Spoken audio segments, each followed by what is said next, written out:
Anytime I post a video, I get the same question. Zinni, how are you editing this and how are you creating those motion graphics? And honestly, most of the time it's my video editor working their magic in After Effects. It looks incredible, but let's be real, editing plus motion graphics gets expensive, and not everyone can afford an editor right now. But here's the good news, AI is changing that, because the motion graphics you're seeing on screen right now weren't built in any editing software. They were generated using Higgsfield's new model, Vibe Motion, and what makes it different is that it creates motion graphics with real code, which means you get real control. You can tweak the motion, change the colors, edit the text, and reposition everything exactly where you want it on screen. So in this video, I'm going to show you exactly 2 ways to speed up your workflow and make your faceless videos look way more premium. Let's get into it. Starting off, I'm going to show you a few motion graphics you can create with Higgsfield's latest model, Vibe Motion. Once you're inside Higgsfield, click Vibe Motion. You'll see examples of different things you can create depending on your goal. Since we're creating from scratch, click Create from Scratch. That opens a new project and gives you a prompt box where you can type what you want. The first example I want to show is how Vibe Motion can pull real information and turn it into a graph. For instance, I can ask it to gather data on how many barrels per day the US produced from 2008 to 2025. This is especially useful for documentary-style videos. After you paste in your prompt, select the theme you want. If you don't want to use a theme, you can switch it off and describe the exact colors you want the animation to use. For this example, I'll choose a theme, then click Generate. Once you generate it, you'll get a result like this, which is pretty cool. What makes this even better is that Vibe Motion lets you edit the graph if you don't like certain details. For example, you can click Change Details.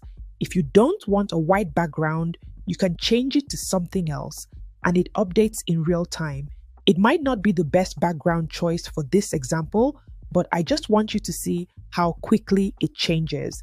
You can also adjust things like the line color. For example, if you want the chart line to be blue, you can change that too, and it updates instantly. Once you're happy with your motion graphics, click Export, and it will export to your computer. Another example is when you're explaining something in a tutorial and you need to show a video editing timeline. Here's the prompt I used. Generate me a 3D video editing timeline, animating it with a 3D mouse cursor floating. Click Generate and you'll get something like this, an editing timeline that's already animated, which is really useful. The last example I want to show in this section, before we move on to other motion graphics, is creating a YouTube-style homepage. Normally in my tutorials, when I say in the videos I've created, I like to show a YouTube homepage layout. You can do that here too. This is the prompt I used. Gather information on the YouTube homepage.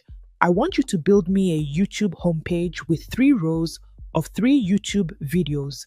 Each should have an image for the thumbnail, a title, and a search bar at the top.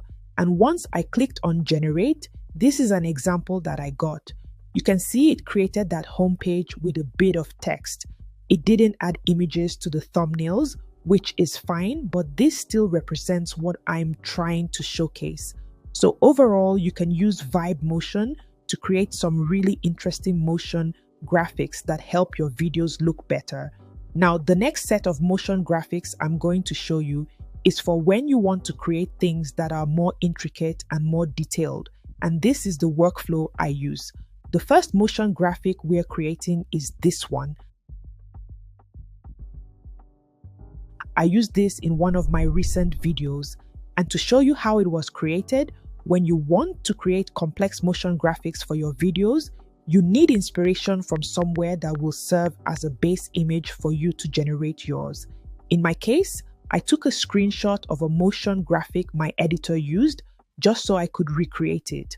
What you do is you go to Images, select Nano Banana Pro, and it opens up. Then you upload the image you want to use as a reference.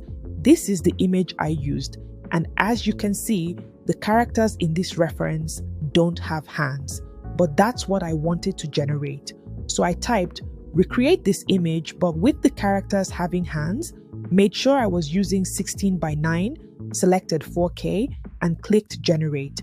It starts generating variations, and you can see here that it added hands to the characters in this scene. Now, for you to animate this, you need a beginning frame and an end frame. And for us to do that, we need to start from a blank background, then animate into the version where the characters appear. So once the image is generated, I pull it back into the prompt box and say something like, can I have only the background? Or remove the characters and keep the background only. Then I click generate. It will generate a few background options, and you can see here it created a blank version that's very similar to the original background where the two characters were. Next, I download that blank background, and I also download the version with the characters. The blank background becomes your starting frame, and the image with the characters becomes your ending frame. Once you have those two images downloaded, you go to video and choose Kling 3.0. It opens up, and then you upload the blank image as your first frame and the character image as your second frame. After that, you describe the motion you want. I gave it a detailed breakdown of what I wanted to see within the first 5 seconds, breaking it down every 1.2 seconds, and then I click generate. This is the result of the one I generated earlier, and it turned out really well. You can generate multiple times until you get a variation you like, but I like this one. And once you have it, you click download and save it to your computer. Now, the next example I wanted to show is this specific animation. This is another animation my editor created in one of my videos. Same process again. I got the background, added the images I wanted to animate, and then I wrote a detailed prompt. In the prompt, I mentioned that I wanted it to highlight and reveal one step at a time as the motion plays. And I like leaving the sound on because it gives you matching sound effects you can use. In this case, I set it to 10 seconds, click generate, and you get results like this. Now, it's important to mention, does this replace video editors? Not necessarily. Video editors have a way of putting things together that you might not be able to replicate exactly. What I'm showing you is a way to elevate your content until you're ready to hire an editor for your videos.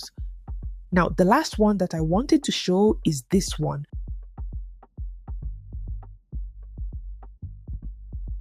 To create this, what I did was I first generated the free asset library with a hand or about to click on it. That's the image I generated, and that became my first frame. Then for the last frame, what I wanted was a hand expanding, and as the hand opens up, it reveals different tools in that ecosystem, and I wanted everything to keep revolving around it. This one is a little tricky because I wanted it to flow properly, where the hand clicks on free assets first, and then it transitions into the hand opening up and revealing the tools.